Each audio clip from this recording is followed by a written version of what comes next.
Il est 10 heures. Bonjour à tous et bienvenue dans ce flash. Le chef de l'État condamne avec la plus grande fermeté les crimes ignobles perpétrés sur des enfants sans défense. Dans une déclaration hier, le chef de l'État, le président de la République, a condamné donc avec fermeté les cas de disparition, d'enlèvement et d'assassinat d'enfants dans des conditions tragiques. Nous vous proposons un extrait.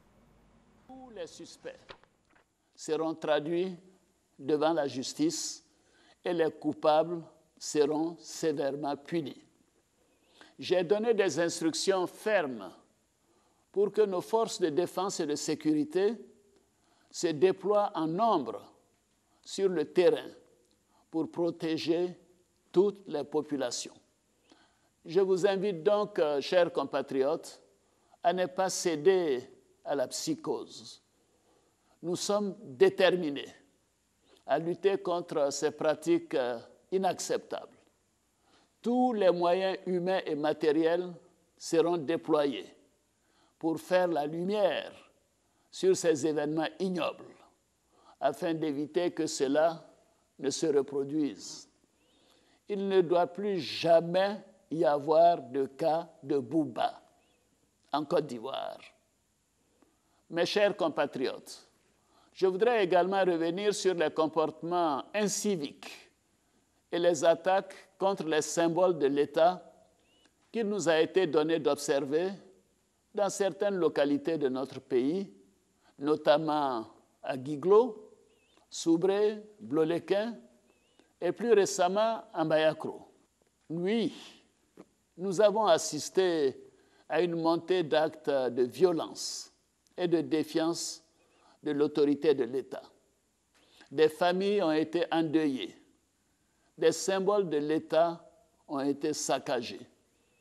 Je vais dire ma peine et la solidarité de la nation à toutes les victimes, ainsi qu'à leurs familles. La justice sera saisie et plusieurs personnes ont déjà été arrêtées. J'ai demandé au garde des Sceaux de faire aboutir toutes les enquêtes dans les plus brefs délais et de traduire devant les tribunaux tous ceux qui sont impliqués dans les cas de destruction d'édifices publics ou de violence contre les représentants de l'État. Des sanctions exemplaires suivront.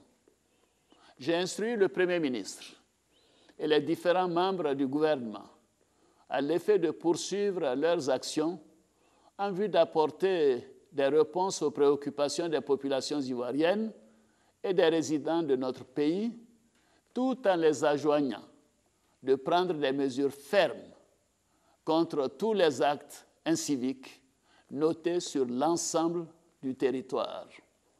J'ai également instruit toutes les forces de sécurité pour qu'elles ne tolèrent plus les attitudes contraires aux lois et règlements de notre République, ainsi qu'à la quiétude des populations. Cependant, je serai particulièrement vigilant sur le comportement de nos forces de sécurité. Le racket sera sévèrement sanctionné. Déclaration du chef de l'État après le Conseil des ministres d'hier. Le président et les membres du gouvernement se sont retrouvés hier donc au palais présidentiel. Parmi les sujets à l'ordre du jour, les passations des marchés publics. Ce qu'il faut retenir, c'est que 42% des parts ont été attribuées aux entreprises locales. Le Conseil a aussi fait le bilan du budget 2017. Le recouvrement des recettes fiscales est en hausse. Il y a aussi eu de nombreuses nominations dans l'administration publique. Ce jeudi, le monde célèbre la Journée internationale de la femme. C'est un jour où les femmes sont reconnues pour leurs réalisations, qu'elles soient nationales, ethniques, culturelles, économiques ou politiques. En Côte d'Ivoire, il y a eu des avancées notables dans la situation des femmes en ce qui concerne leurs droits et leur autonomisation. Cela a été possible grâce à diverses mesures prises par le gouvernement. Et puis, à la veille de la Journée internationale de la femme, il y a eu une table ronde sur le thème « Genre et audiovisuel. La place et l'image de la femme dans les médias audiovisuels ». Table ronde organisée par la Haute Autorité de la communication audiovisuelle pour marquer la Journée des femmes. Il s'agit pour la ACA de proposer les moyens d'action susceptibles d'améliorer l'image et la place des femmes dans les médias audiovisuels.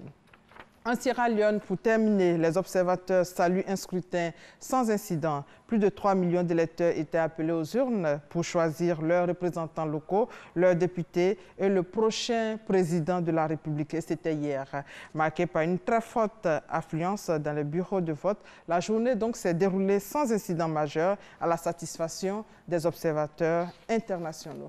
Et c'est la fin de ce flash réalisé par Parfait Yeo. Merci de votre fidélité. On se retrouve tout à l'heure à 13h.